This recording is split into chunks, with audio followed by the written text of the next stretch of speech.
Welcome to the Cascade PBS Ideas Festival podcast. I'm Paris Jackson, host of the newsfeed on Cascade PBS and host for this podcast. We're giving you an exclusive listen inside every session from the Cascade PBS Ideas Festival, which was held on May 31st in Seattle.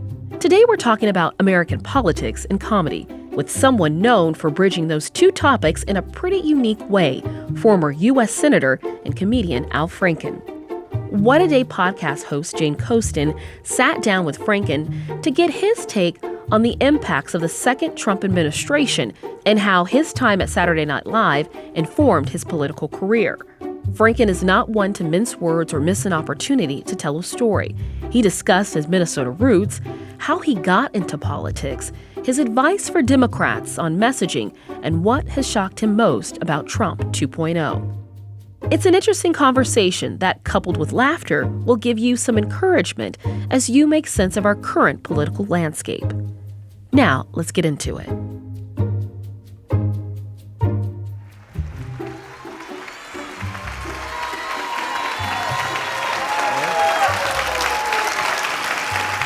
Hello.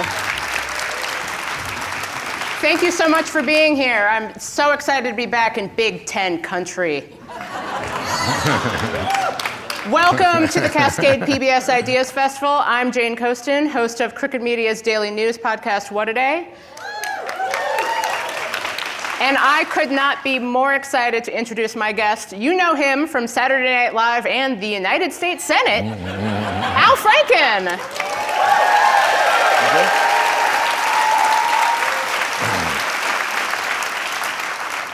So, Senator, or should I call you Al?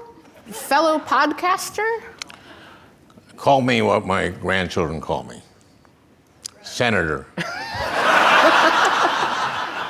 No, you call me Al. Yeah. So, Al, can you talk about your journey to the Senate? How did you get from writing for SNL to sitting in the United States Senate, an even more deplorable place? Well, it's kind of a long story. I grew up in Minnesota, so that helps. My dad was a fan of comedy, and he loved Buddy Hackett. Some older people here. And a big comedy fan and a big fan of politics as a spectator sport. And he was a Republican until 1964. And what happened there was Barry Goldwater was their nominee, and he had voted against the Civil Rights Bill, 64 Civil Rights Bill. And we used to watch the news while we ate dinner. My mom made a great dinner, but we had tray tables and watched Cronkite. And remember in 1963, there was a demonstration down south, and the cops were putting batons on people's heads and sticking dogs on them and fire hoses. And my dad pointed at the TV and said, "No Jew can be for that. No Jew can be for that." And so when they nominated Barry Goldwater, who was against the Civil Rights Bill, my dad changed and became a Democrat. And that's when I was old enough to figure out that I was a Democrat too. So, how did your path get from you were writing for SNL. Answer your question? Is that what you want me to do? It's a thing that would be cool. Okay, let me try to do that. So I like comedy too. Mm-hmm. Okay, and I started performing in high school with a partner, Tom Davis. I don't know if people here remember Franken and Davis. Yeah, so we were two of the original SNL writers in 1975, and we did the first 5 seasons. Then we left when Lauren left, and we were Lauren Again writers. We came back 5 years later and did 10 years with the show. And so after that, I started writing some books. I wrote one called Rush Limbaugh is a Big Fat Idiot and Other Observations. Okay. Nonfiction. Yeah. I see the age expanding as I get closer to the present. And then I did another book after that called Lies and the Lying Liars Who Tell Them, A Fair and Balanced Look at the Right. And what? No applause for that? Okay.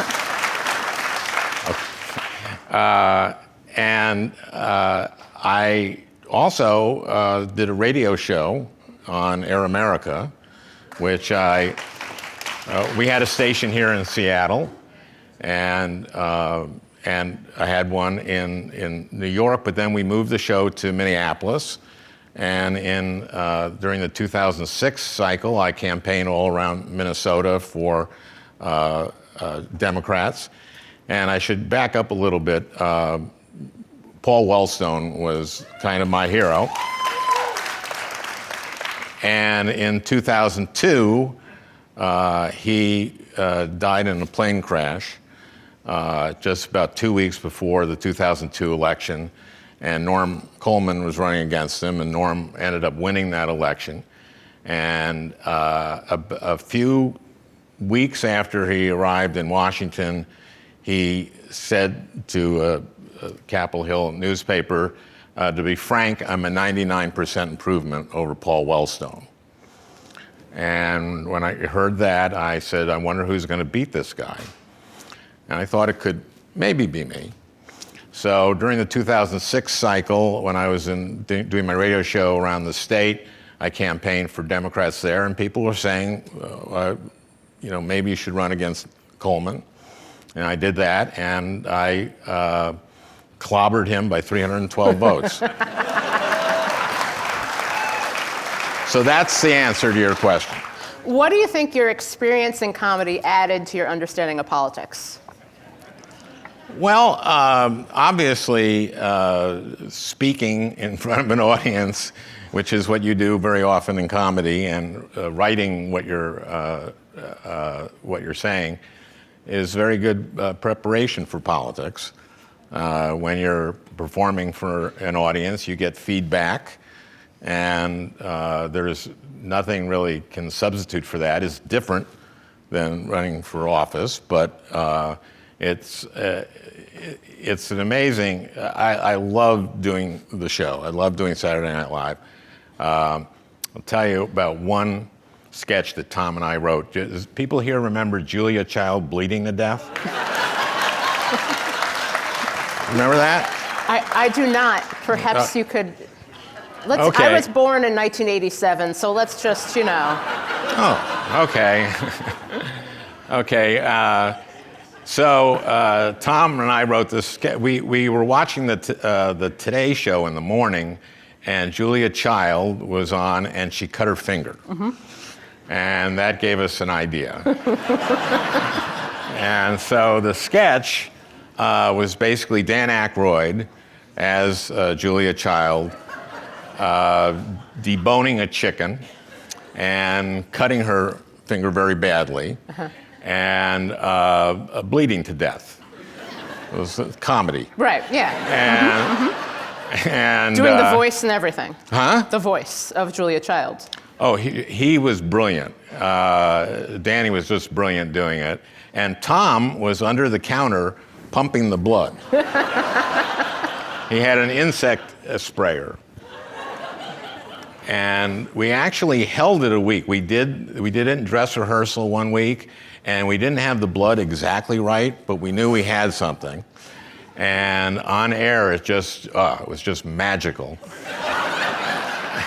And it was absolutely fabulous. And Julia Child insisted, when they put her exhibit in the Smithsonian, she insisted that sketch be on a TV in the set, running on a loop. I didn't answer your question, I'm sure. You got around sort of basically to it. Let's talk about Donald Trump. What has surprised you the most about Trump 2.0, Empire Strikes Back? Boy, oh boy, there's so much. I guess there's no Jim Mattis's in this this iteration. He was the Secretary of Defense, and this time we have Pete Hegseth. So that is kind of shocking to me. Let's see, what else? How corrupt it is. This meme coin. Mm-hmm. What's that? I mean, that is corruption just writ large, and there's absolutely no shame. And the sons are I guess Donald Jr. is starting this executive branch. Is that the thing it's called? It's like executive branch. Club. It's a club that you can join for just $500,000. So the corruption is surprising me. I also just can't imagine giving $500,000 to Donald Trump Jr. It would be safer giving it to a cat. Well, I assume that you get credit for it from all of the Trumps, and it's a bribe, isn't it? I hope that Eric Trump isn't like, what about me? Well, he hadn't thought of it. So, shame on you, Eric. No, I mean, they're giving pardons out for people who give $1 million. I mean, it's unbelievable. Let's see, what else has shocked me? The executive orders, not the first executive order, but on the first day, we had the executive order which pardoned everyone who engaged in the January 6th riots. And, 4 Capitol Police, I believe it was 4, died because of that. And it just, I find it nauseating that was the case. Doge was very odd. What he did with USAID is an amazing sin. That was, USAID aids the poorest countries in the world. And this is like the richest guy in the world essentially killing 1 million people. And so it was sickening. Is this enough? I mean, we could keep going along this. We could. We'd just be here all night. But I'm curious how you think Democrats should and shouldn't respond to this. Well, we should express our outrage. We should go out and campaign. I like the fact that Bernie is doing what he's doing and AOC does what she's doing with him. I like that, this is not directly at him, but I like that Democratic members of Congress are going to Republican districts and having town hall meetings. I think that's very productive. And I think we should be fighting them every inch of the way, certainly on this latest legislation, the big, beautiful bill that is this enormous tax break for those at the very top, and it's going to cost people at the bottom and lose people their health care. Like, I think it's, 8 million people are going to lose their Medicaid, and 5 million lose their benefits through ACA, and it's going to be a huge tax break for people at the very top, and it's going to leave a deficit of anywhere from, I guess, $3 to $4 trillion. And so we should be campaigning against that. We'll have more after this. BECU. You've heard the name, seen the letters. But what does BECU stand for? Simply put, not-for-profit BECU stands for people. For charting your own path. For choosing what's right for members instead of what's profitable for someone else. Because they are the reason our credit union exists. So we do everything in our power to help them reach their financial goals. BECU. Power in people. All Pacific Northwest residents are eligible to join. Federally insured by NCUA. So Democrats are kind of obsessed with the idea of messaging, how to message to people. Sure. I know you must have attended some messaging meetings. What do you think they're getting wrong? We used to have messaging meetings every year. There'd be a Senate retreat, the Democratic Senator retreat, that Chuck Schumer would organize. And we always had these experts on messaging. And one year we had these two brothers who had written a book called Made to Stick. Made to Stick. And the first night they were going to speak after dinner, and I went up to them and I said, I'm really looking forward to you talking about your book, Make It Stick. And they said, no, it's Made to Stick. I went, oh, Made to Stick. Yeah, Made to Stick. Okay, so they talked about their book at the thing. I said, that was really great. I'm really looking forward to reading Make It Stick. And they said, no, it's Made to Stick. Made to Stick. I go, oh, yes. I'm so sorry. Made to Stick. So the next morning, they were going to speak at a roundtable discussion. They were going to be participants in a roundtable with some other speakers. And I was at the scrambled egg table, and one of the brothers was there, and I said, I can't wait to hear you talk about Make It Stick. And she goes, no, it's made to stick. I went, oh, that's right, Made to Stick. So they did the roundtable discussion. I said, that was great. It really makes me want to Make It Stick. And they went, Made to Stick. Made to Stick. And I went, oh, yes, Made to Stick.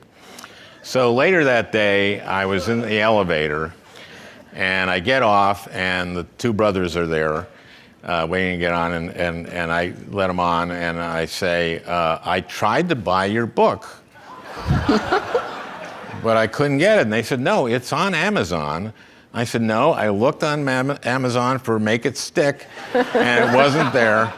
I must have done this to them like 10 times that weekend.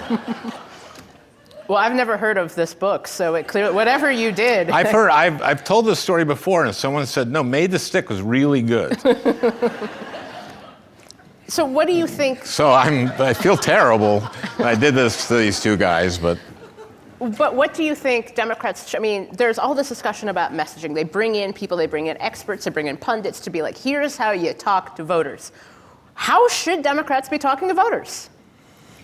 Well, I mean, there's nothing magic. Some people are really good at it. We've had two brilliant genius candidates in the last 30 years, Clinton and Obama, and they were very good at it. But I just think that the way to talk about it is be genuine, and people respect that. They respect that you're giving them the argument. It isn't magical, and so we need to be pressing it and doing it and continuing messaging our message. There's a lot of talk about old guard Democrats versus the new guard, and there's a lot of value in that conversation because a lot of the party elders are elders. But ironically, it seems like one of the best people getting his message out is your former colleague, 83-year-old Senator Bernie Sanders. Yeah, he's great at it. So who do you think is the best person, the best people to be leading the charge for the Democratic Party right now? Well, he's great. AOC is terrific, of course. There are a lot of new people who were elected. Elisa Slotkin from Michigan gave the response on the State of the Union address, and I thought she did a terrific job. There's a lot of, Maxwell Frost, is that? Yeah. Who's, I guess, the youngest member of Congress. Mm-hmm. There's just a lot of people who are very good, and we should give them a shot at doing that. Yeah. Ro Khanna. Yeah. I think, it's funny. John Ossoff. Yeah. I think that it's funny to ask this question while we're dealing with a president who lies all the time and then lies more about the lies that he's lying about. But trust between Americans and the Democratic Party has been eroding for a while, but it feels like with everything that happened with former President Biden, it seemed like that kind of threw a stick of dynamite into it. How do you think Democrats can begin to restore faith with voters who, not you guys, probably not you guys, but there are lots of swing voters, the people who did go from Obama to Trump to Biden to Trump. How do Democrats start thinking about how to win back their faith and their votes? Well, I think what Biden did was a shame, and he should have stuck with what he said when he ran in 2020, which was that he'd be a transition. And now we say it. But, I mean, he obviously did a disservice to himself and his legacy because he had been a good president in many ways, but I can't believe he didn't drop out right after that debate. But he should have done it, 2 years before. And he should have said that I'm not running, and we would have had a process that we would have picked someone who I think would have had a much better chance. I mean, Harris ran a race in, 100 days? How long was it? It was, how long? 107 days. 107 days. Thanks.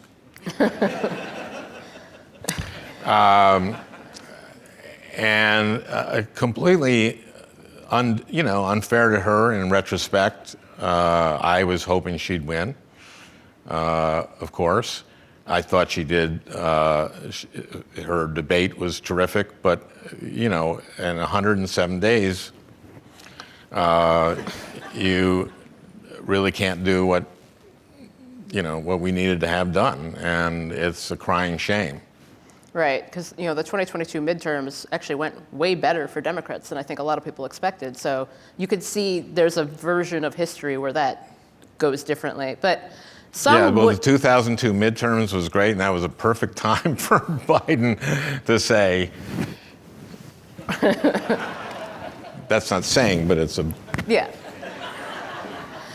Some would-be Democrats are running as independents or with no party affiliation in redder areas. In Omaha, a wink, wink, nudge, nudge Democratic candidate just won the mayoral race, becoming the first black mayor in Omaha history. First non-Republican to run Nebraska's capital in over a decade. And again, Senator Sanders is an independent. He's been encouraging people not to run as Democrats since the D word is leaving a bad taste in some people's mouths. Is this a smart plan? What do you think about, can this help? Can this hurt? What does it mean? I don't think it's a smart play for every Democrat to call themselves an independent. I think there are two major parties in the country, the Republican and Democratic Party. And Bernie ran as a Democrat when he ran for the nomination both times. So, no, I don't, we should run as Democrats, and Democrats stand for something. And let me tell you one of the reasons I'm a Democrat is my wife's family. My wife grew up in Portland, Maine. When she was 18 months old, she was one of 5 kids. There was a 7-year-old, a 5-year-old, a 3-year-old, she at 18 months, and then one younger, 3 months. Her father died in a one-car accident coming back from the paper mill after working 2 shifts in a row, fell asleep at the wheel, and hit a tree and died. And my mother-in-law, named Fran, was widowed with 5 kids, and they barely made it, but they had Social Security survivor benefits. And yes, and every time I tell this story, there's someone who had Social Security survivor benefits. When Bootsy, the youngest, was 3 years old. She was able to go to a preschool, and they had been making it through the survivor benefits, but now my mother-in-law was able to get a job because she had a 3-year-old in school and the others all in school. And so she worked at a supermarket that was 2 blocks away, so they had more food, and they could pay better for the heat in the, this is Portland, Maine, and the winters are tough. And then a couple years later, she got a GI loan to go to college. And she got 4 loans and graduated from college and became a teacher.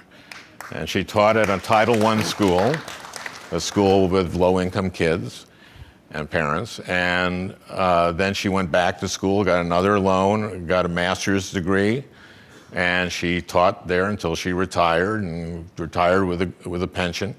And every one of the 5 kids made it out too. And my all 4 girls went to college on Pell Grants, and my brother-in-law was in the Coast Guard and retired about 2 years ago. They tell you in this country to pull yourself up by your bootstraps, but first you have to have the boots. And the government gave them the boots.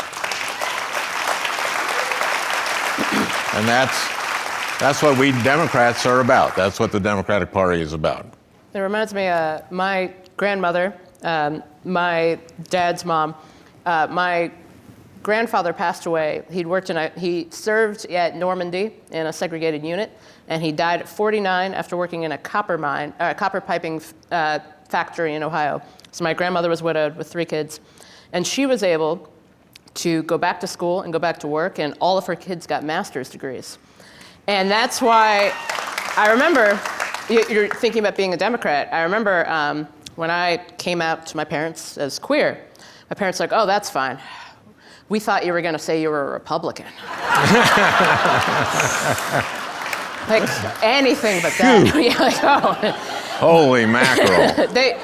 That was very nervous 30 seconds in the Coaston household. But yeah, how did you broach the first part about being queer? It actually... How long did this take for them to worry? See, the thing that was funny when I came out was they seemed way too prepared for it. The moment they realized that I wasn't a Republican, it was like they got the speech that they'd had written and they put it in a drawer and they're like, honey, get the speech. We're ready.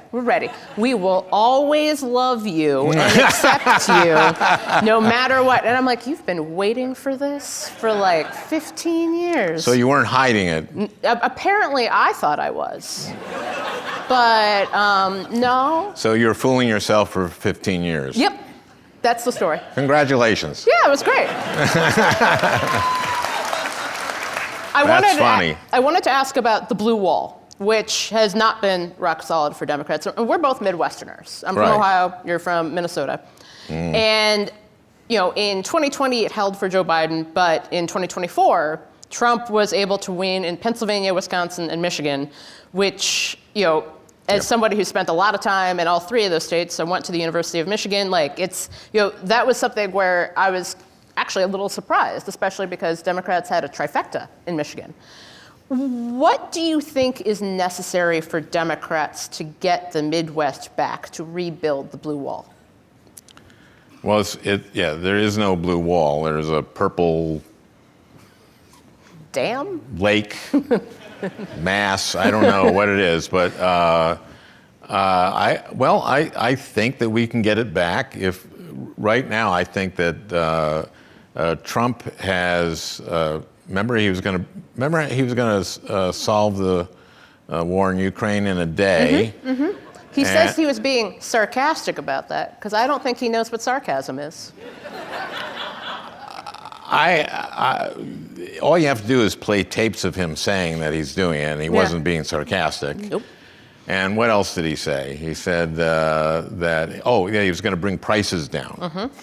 And the that tariffs, old-fashioned word, groceries. Yeah, and the tariffs are going to be bringing and have brought prices up, and he's vulnerable.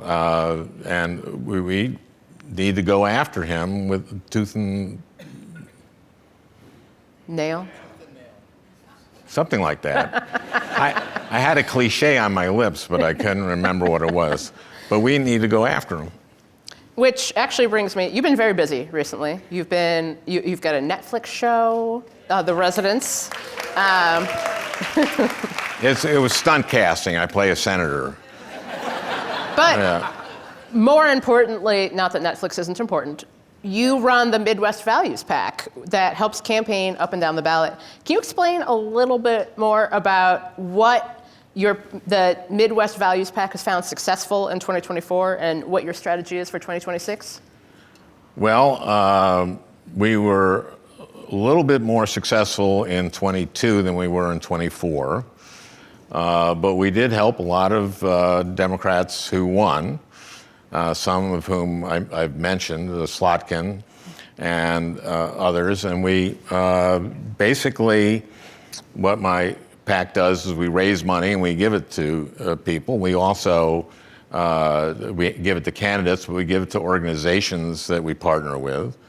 And there's an organization called Tech for Campaigns, which is very grassroots, and it basically teaches state legislators to do their tech.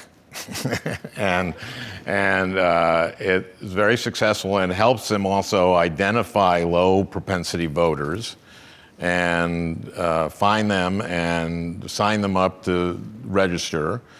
And then if they're Democrats, get them out to the polls. And that's one of the things we do. I also try to raise money to target mainly young men. And that was a little late, too late. And that's what you have when you have a 107-day campaign. And I'm proud that we helped one of my former aides, Josh Riley, who is my judiciary counsel, win a seat in New York 19th. He flipped a MAGA Republican seat, and we helped a number of people do things like that. So you mentioned something about targeting young men. That's been an issue that Democrats have become recently very obsessed with. Yep. That's all. Everybody wants liberal Joe Rogan, leftist Joe Rogan, I don't know, Maoist Joe Rogan. They'll find him. But what does that work look like from your perspective? What should it look like, and what will it look like from your group? You mean the liberal Joe Rogan? Or talking to young men. Thanks a lot. I don't know. Obviously, young men who are going to lose their Medicaid because of this latest bill might be interested. And we should be talking to them about that. It's really going to be talking about the same issues that we'll be talking to everybody about.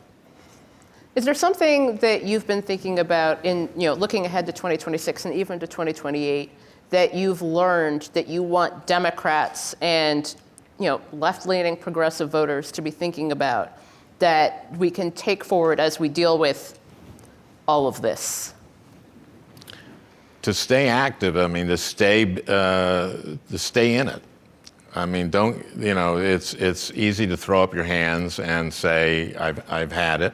And also, it's sickening to watch this. What Trump is doing, and it's every day. He doesn't stop, and I think that's part of his plan. That's part of what he's doing, and we have to continue to fight and not give up, and fight every day. Agreed. Well, Al, Senator, sir, this has been fantastic. Thank you so much. And thank you all for joining me in the audience, and those of you who are at home. You can listen to this episode and other episodes of What a Day at crooked.com/whataday or on your favorite podcast app. Thank you so much. Thank you.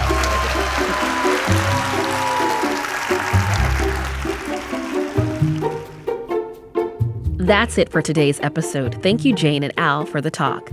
This episode of the Cascade PBS Ideas Festival podcast was produced by Sarah Bernard. The live event was produced by Jake Newman and Ann O'Dowd. You can subscribe to this feed wherever you listen to podcasts, and whatever platform you're listening on, please review us. We'd love to know what you think of the show. The Ideas Festival podcast is made possible by listeners like you. Join the members who help fund Cascade PBS original programs. Your donation will be put to work right away, delivering the lineup of podcasts, video docuseries, and daily in-depth reporting you and so many rely on. In addition to supporting our journalism, members receive great member benefits, including Cascade PBS Passport, which provides extended access to an on-demand library of local and PBS favorites. Go to cascadepbs.org/ideasfestivalpod to sign up today. For the latest political, investigative, and cultural coverage from the Pacific Northwest, visit cascadepbs.org. I'm Paris Jackson. We'll be back next week with a live session featuring author and tech activist Cory Doctorow.